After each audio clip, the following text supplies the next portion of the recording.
So you also obviously understood the power of architecture to grab and seduce the urban population and make them believe again that they were valued as citizens and that they had something to give and that the city wanted to give them something back.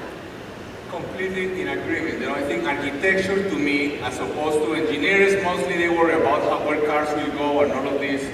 Architects worry about children and the wheelchairs, and so I think if we give more importance to architecture, for example, if somebody feels respected, why did the crime went down in Bogota? Why? What does it have to do with architecture?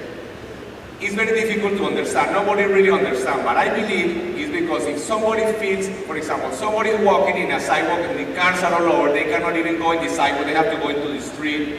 A car goes by and there's a pothole and it throws water in them and mud, and then I mean, it's really mistreated. The bus system that we used before used to pick up people in the middle of the street, dump a woman with her children in the middle of the street because they were racing against each other.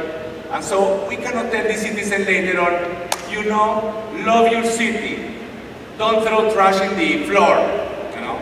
But if we have a very nice sidewalk, even if it's that, not even talk about the schools or libraries or other things, it shows respect for the citizen. He's respected, so then he feels there is legitimacy in the social organization. He will obey the law. He will even denounce those who break the law.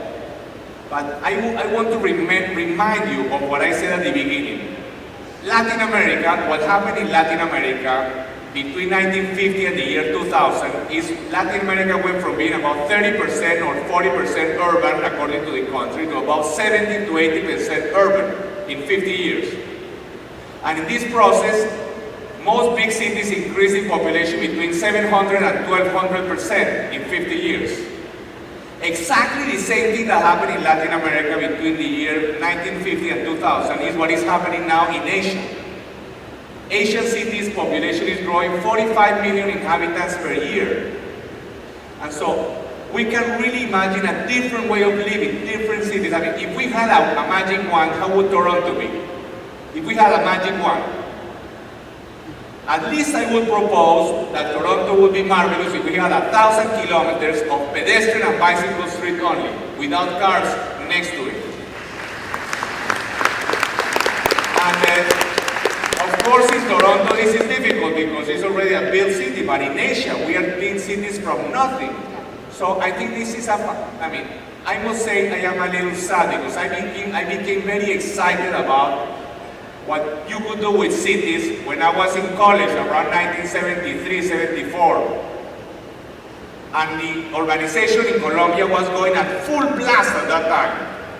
Finally, I was lucky enough to become mayor and I did a few things.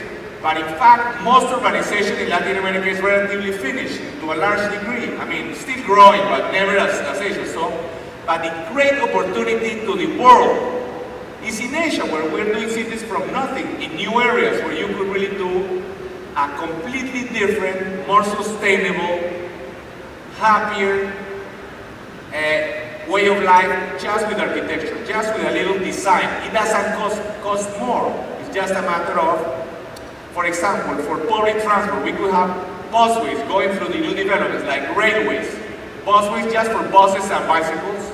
Of course, we will have streets for cars too, it's not like I'm saying, but there are many small detailed design changes that I think would make life so much better at the same cost. I mean, I think there's been a lot of talk about the promise of Asia, and a lot of Canadian architects and urban designers have gone there to seek that promise. And in fact, I think there's been a whole level of disappointment around the kind of promise of sustainability of the new Asian city. Oftentimes, the great promise is watered down and plans are canceled. I know that you met with Mayor Miller briefly at a cultural dinner at Grano's a couple nights ago. And what would you say to him now? You've already addressed issues of sidewalks and sort of hinted, obviously, that we need to widen our sidewalks and give more people to people, more place to people. What else would you recommend on a friendly basis? Well, this is almost very simplistic, but what is it that will make a city better? Is make a city a little better for people, a little more for people and a little less for cars. And this implies more space for pedestrians. I mean, I think we need bigger sidewalks and bicycle ways and sometimes to put parking underground if you still want parking. We need density, so we need to demolish some areas in order to put higher density. Again, I would not propose just to do the same. It's not just demolish some houses to put up some buildings, some 6 or 10-story high buildings. It's to do a completely different design. Like maybe through a block, we would go with some pedestrian street that would go through the new blocks, or I mean, so changes are painful. For example, there are traffic jams in Toronto. This is great. Let's not try to solve the traffic jams. Traffic jams, if we want density and we want people to use public transport, I mean, the great cities in the world like Zurich or Paris or New York or London, 50 years ago they decided they would not make any new big roads regardless of traffic jams. If we have traffic jams, what we have to do is more public transport.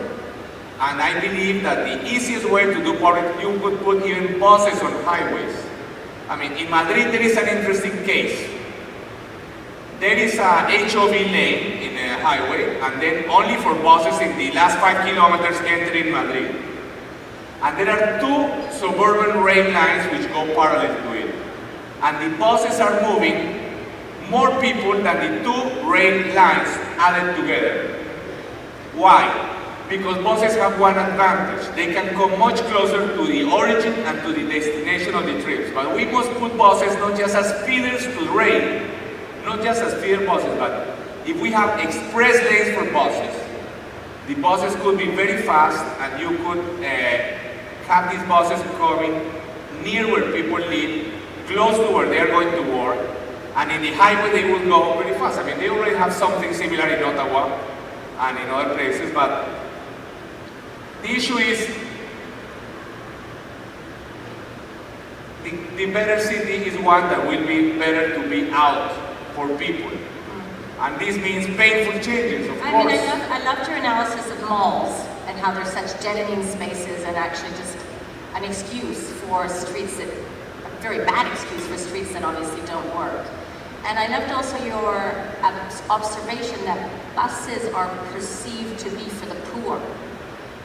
But that in fact you are a great believer in buses because they're flexible and they carry 40 people